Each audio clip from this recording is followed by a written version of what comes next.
special announcement. Tonight is going to be very special para sa ating Idol Hopefuls because ang kanilang kakantahin ay theme song ng kanilang mga buhay. Kaya panoorin po natin ang kanilang theme song dito po sa Philippine Idol.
Even more memorable, please welcome to Philippine Idol, Mr. Luke Mejares. Those a little bit in this occasion. Let's turn the brakes and I'll just to party straight to you. And to you I gave a lasting dedication. I show you all the love of life can be.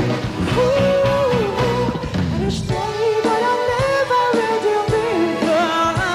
Get ready, baby, tonight. Gonna make this a night to remember. Get ready tonight. Gonna make this a night to remember. Get ready tonight. Gonna make this a night to remember. Get ready tonight. Gonna make this a night to remember. Get ready tonight.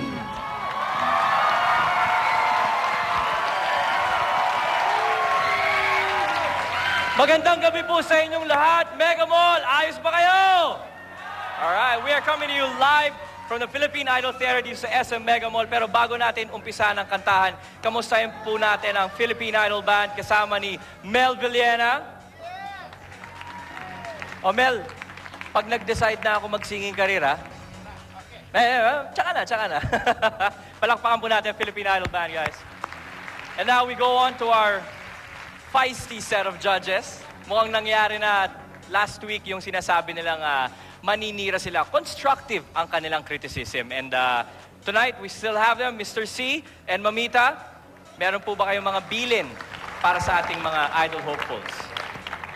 Ako? Mamita. Well, you know, katulad nga ng, like you were saying last week, kasi talagang we were a little rough. Not rough naman, you know. We don't want to insult them, but actually, so many of them were so bad last week.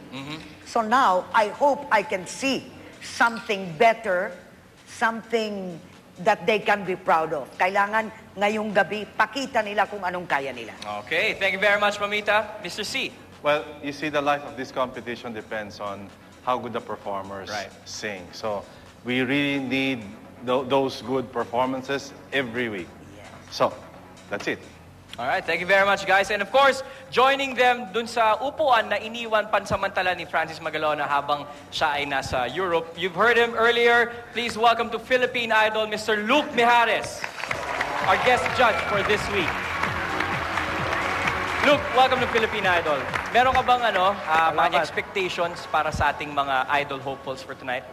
Well, ini-expect ko na since yung mga kanta na kakantahin nila tonight, yung mga songs na may ma-remember sila, ini-expect ko na ramdamin talaga nila. At ibalik nila yung mga panahon kung paano nila naramdaman yun. Okay, Luke, maraming salamat sa pagtanggap ng aming imbitasyon. Salamat. Luke Mijares, ladies and gentlemen, a resident judge for this week. Ngayong gabi, we will go a bit more personal sa buhay ng ating mga idols. Theme song ng buhay nila ang tatalakayin natin ngayong gabi. Ang ating mga idols ay pumili ng mga unforgettable moments sa kanilang buhay at ang ginawa nila, inugnay nila ang mga moments na yan sa kanilang pipiliing kanta for tonight. Halo-halo ang kanilang mga karanasan, kaya iba't ibang uri rin ng awitin ang maririnig natin ngayong gabi.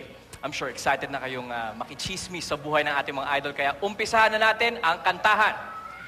Marahil ang magugulat sa istorya ng ating unang idol ang mga manunood ngayon dahil tungkol sa love ang kanyang kwento. Pero kakaiba ang twist.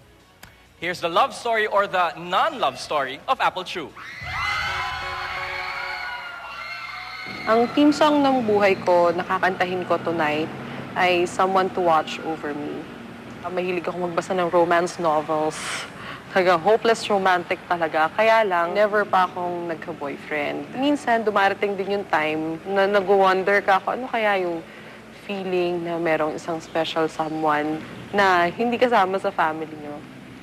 Para sa akin, ang ideal man ko is yung daddy ko kasi sobrang maalagain, sobrang masayahin, sobrang mapagmahal. Kung dumating man siya, sana katulad siya ng father ko.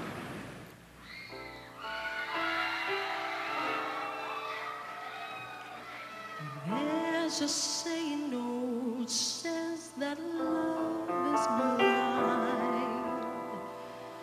Still we're often told, seek and you shall find. So I'm going to seek a certain lad I had in mind. I'd like to add his initials to my monogram. Tell me, where is the shepherd for this lost lamb?